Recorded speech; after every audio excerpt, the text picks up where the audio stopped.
En Así Amaneció, la entrevista. Son las 9 de la mañana con 14 minutos y hasta ahora tenemos en la mesa Así Amaneció a Patricia Mazzei, es directora del Buró de Miami del New York Times. Patricia, buenos días, bienvenida. Hemos visto y hemos leído en muchos titulares de prensa, por ejemplo, titulares como este: el gobernador de la Florida promulgó ley que prohíbe en ese estado el aborto después de las 15 semanas de embarazo. Polémica en Florida. El gobernador Ron DeSantis promete una ley para portar armas sin permiso. Gobernador de la Florida firma una ley para retirarle a Disney su estatus especial de gobierno propio en Florida. ¿Quién es Ron DeSantis, la nueva cara de la derecha estadounidense? Bueno, buenos días primero y un placer estar con ustedes. El gobernador DeSantis fue un congresista antes de ser elegido gobernador en el año 2018 y realmente se le ha visto en los pocos años que lleva de gobierno, está postulado ahorita para la reelección, que tiene ambiciones nacionales y por eso es que también han leído tantos titulares sobre él, porque se le presta mucha atención a lo que está haciendo en la Florida y realmente ha convertido el estado en un laboratorio de políticas de la derecha. Pero un laboratorio como de políticas experimentales, para ver cómo, un laboratorio de políticas un poco experimentales, a ver cómo reacciona la gente, siento yo. Yo creo que un plan de gobierno en el cual el partido está intentando que el estado de la Florida sea realmente conservador a todo nivel. Este es un estado que a nivel estatal ha sido gobernado por muchos años por el Partido Republicano, pero que a nivel nacional, cuando vienen las elecciones presidenciales, tiende a ser muy reñido. Lo ganó el presidente Obama, lo ganó el presidente Trump. Sin embargo, vimos en el 2020 que el presidente Trump ganó por un margen de más de 3 puntos porcentuales, que para la Florida es un margen bastante amplio. Y entonces creo que están tratando de aprovechar ese momento de la popularidad que tuvo el presidente Trump, la popularidad que tiene el gobernador DeSantis, para tratar de que el gobernador se convierta conservador también en las elecciones presidenciales y no solo en las elecciones del nivel estatal. Quiero hacerle o recordarle a los amigos oyentes que los Estados Unidos es un gobierno federado y que cada estado tiene sus propias leyes. Es por eso que el gobernador del estado puede dictar leyes que solamente rigen, en este caso, para la Florida. Pero Ron DeSantis no es un hombre solamente que la prensa le pone atención per se. Es un hombre que genera muchas noticias porque tiene un estilo un poco irreverente. Recuerdo hace unos meses, cuando todavía estaba en auge el tema del uso de mascarillas, que estuvo en una rueda de prensa en una escuela y se dirigió a todos los estudiantes y le dijo: ¿por qué hacen con las mascarillas? Sáquense las mascarillas, como un poco minimizando el tema de la pandemia. ¿Realmente Ron DeSantis es un presidenciable? ¿Le haría competencia quizás a Donald Trump si se lanzaran a la presidencia juntos? Yo no sé si se lanzarían los dos a la vez. Esa es una gran interrogante que tenemos aquí en la política de la Florida, porque por más que sea, el gobernador DeSantis le debe gran parte de su popularidad al presidente Trump, porque cuando estaba DeSantis postulado para la gobernación, fue el apoyo de Trump que lo ayudó a ganar la primaria del Partido Republicano. Pero sí creo que se ha convertido en una figura nacional. Lo sabemos porque le llegan donaciones políticas de republicanos de todas partes de Estados Unidos. Y a pesar de esas políticas que mencionaste durante la pandemia en contra de los cierres prolongados de las mascarillas, su popularidad siguió subiendo. Al principio tuvo así como que un momento en que flaqueó un poquito y después volvió a subir. Y entonces eso ha sido ya más de un año que hemos visto esa tendencia que no ha amainado. Son las 9 de la mañana con 18 minutos. Estamos hablando con la directora del Buró del New York Times en Miami, Patricia Mazzei. Patricia, sabemos que Florida, sobre todo la ciudad de Miami, es muy poderoso el tema de los exiliados cubanos. Y sabemos que el gobernador DeSantis ha hablado en público sobre estas nuevas flexibilidades que el presidente Biden ha permitido. ¿Cómo está Miami, el estado de la Florida, con respecto a lo que ha hecho Biden y las declaraciones del gobernador DeSantis?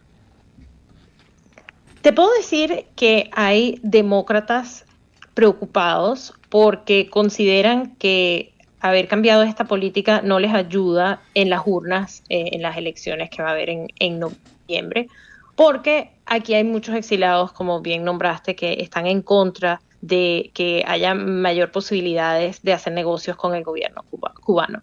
Sin embargo, a nivel de calle, al nivel de a pie, sé de muchos cubanos que tienen familias en Cuba y que han estado muy preocupados por no poder verlos, por no poder hacerles llegar dinero, ayuda, especialmente durante la pandemia. Entonces, aquí siempre hay un poco de tensión en ese sentido, en que los políticos que ganan las contiendas a nivel local y estatal muchas veces son como más conservadores en esa línea contra Cuba que muchas de las personas que realmente tienen que lidiar día a día con sus familias en Cuba. Claro, esos políticos están apostando a que las personas que quieren tener mayor contacto con Cuba muchas veces no votan en las elecciones locales y por lo tanto pueden tener aún el apoyo importante de los exiliados que llevan ya más tiempo aquí, que de repente no tienen tantos familiares en Cuba y que sí votan en contra de las políticas de reapertura con la isla. Son las 9 de la mañana, 20 minutos. En la mesa de Se Amaneció nos acompaña Patricia Mazzei, es la jefa de la oficina en Miami del New York Times que cubre la Florida y Puerto Rico. Escribe noticias de última hora, política, desastres y peculiaridades en la vida del sur de la Florida. Se unió al New York Times en el 2017 después de trabajar una década en el Miami Herald. Patricia, Ronald Córdoba te saluda. Vamos al tema que muchos ecuatorianos acostumbran a ir a vacacionar a la Florida y muchos de ellos acostumbran a ir a Disney, ¿no? DeSantis le ha declarado la guerra a Disney. ¿Podrías ilustrarnos un poquito más del tema DeSantis versus Disney?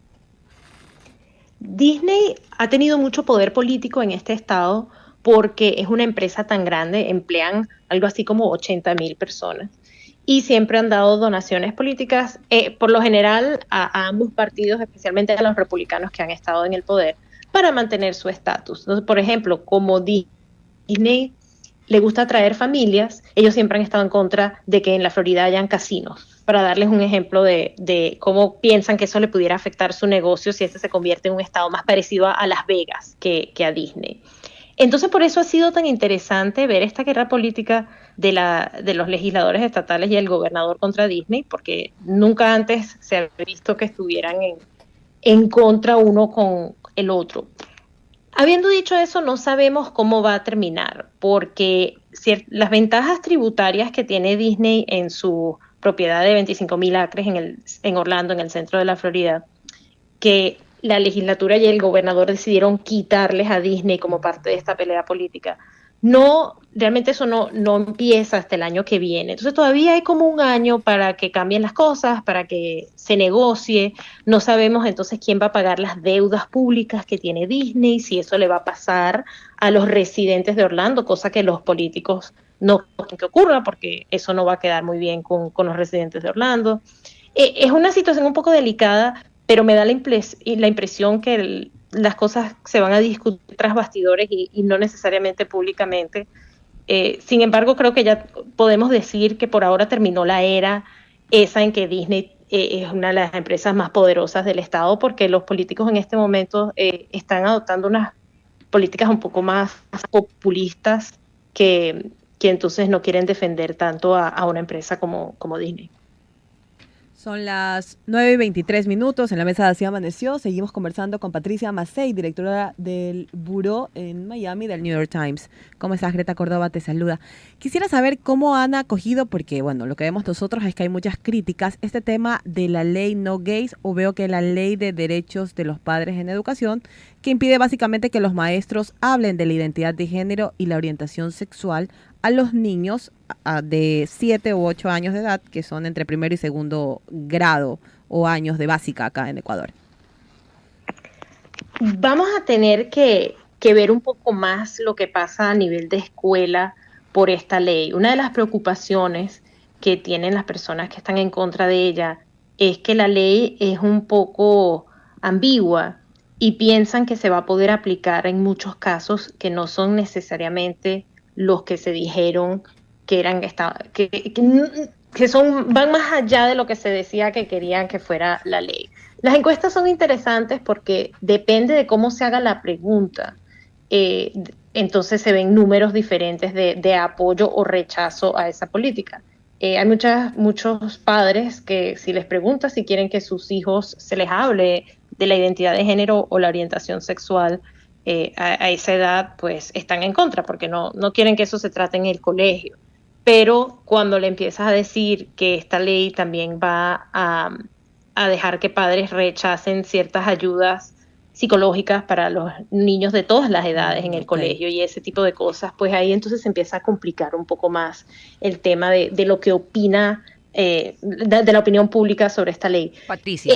Creo que va a ser complicado porque va a ser un poco subjetivo saber cuando un maestro que de repente lo que está es respondiéndole una pregunta de un niño, se le ha pasado de la raya según esta ley y los padres de ese niño entonces puedan quejarse y demandar en un tribunal. Creo que va a ser realmente complicado para los tribunales tratar de decidir qué cosas aplican en la ley y qué no. Patricia, esta es una ley muy polémica, la ley conocida como Don't Say Gay, no digas gay. Como decía mi compañera Greta, esto prohíbe hablar en las escuelas de identidad sexual, identidad de género, y esto ha sido motivo incluso de burlas en los premios Óscares de la Academia del Cine pasado.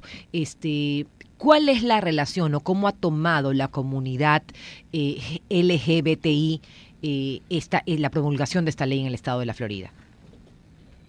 Le han tomado mal, por supuesto, se han presentado ya creo que al menos una demanda en contra de la ley, y recordemos que aquí hubo una masacre contra la comunidad gay justamente en Orlando. En una discoteca de Orlando.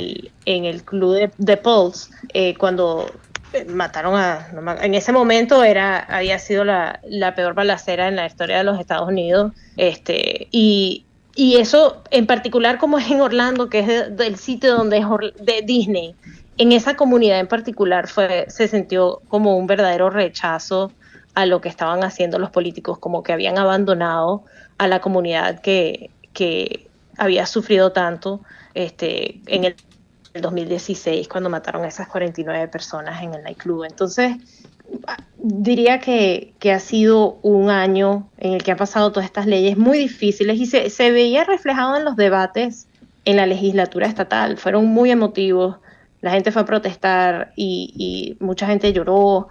Y aún viéndolo de lejos se podía ver que para todo el mundo involucrado había sido bien duro. Patricia, te agradecemos mucho por tu tiempo. Patricia Massey, directora del Buró de Miami de The New York Times, estuvo con nosotros esta mañana en la mesa de Así Amaneció. Son las 9:27 en todo el territorio continental ecuatoriano.